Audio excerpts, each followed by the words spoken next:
1 Samuel chapter 28. In those days the Philistines gathered their forces to fight against Israel. Achish said to David, "You must understand that you and your men will accompany me in the army." David said, "Then you will see for yourself what your servant can do." Achish replied, "Very well, I will make you my bodyguard for life." Now Samuel was dead, and all Israel had mourned for him and buried him in his hometown of Ramah. Saul had expelled the mediums and spiritists from the land. The Philistines assembled and came and set up camp at Shunem, while Saul gathered all Israel and set up camp at Gilboa. When Saul saw the Philistine army, he was afraid. Terror filled his heart. He inquired of the Lord, but the Lord did not answer him by dreams, or Urim, or prophets. Saul then said to his attendants, "Find me a woman who is a medium, so I may go and inquire of her." "There is one in Endor," they said.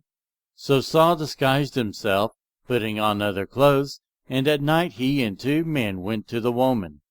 "Consult a spirit for me," he said, "and bring up for me the one I name." But the woman said to him, "Surely you know what Saul has done.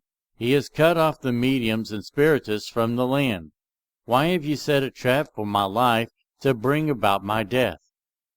Saul swore to her by the Lord, "As surely as the Lord lives, you will not be punished for this." Then the woman asked, "Whom shall I bring up for you?" "Bring up Samuel," he said. When the woman saw Samuel, she cried out at the top of her voice and said to Saul, "Why have you deceived me? You are Saul." The king said to her, "Don't be afraid. What do you see?" The woman said, "I see a ghostly figure coming up out of the earth." "What does he look like?" he asked. "An old man wearing a robe is coming up," she said. Then Saul knew it was Samuel, and he bowed down and prostrated himself with his face to the ground. Samuel said to Saul, "Why have you disturbed me by bringing me up?" "I am in great distress," Saul said. "The Philistines are fighting against me, and God has departed from me. He no longer answers me, either by prophets or by dreams. So I have called on you to tell me what to do." Samuel said, "Why do you consult me, now that the Lord has departed from you and become your enemy? The Lord has done what he predicted through me. The Lord has torn the kingdom out of your hands and given it to one of your neighbors, to David. Because you did not obey the Lord or carry out his fierce wrath against the Amalekites, the Lord has done this to you today. The Lord will deliver both Israel and you into the hands of the Philistines, and tomorrow you and your sons will be with me. The Lord will also give the army of Israel into the hands of the Philistines." Immediately Saul fell full length on the ground, filled with fear because of Samuel's words. His strength was gone, for he had eaten nothing all that day and all that night. When the woman came to Saul and saw that he was greatly shaken, she said, "Look, your servant has obeyed you.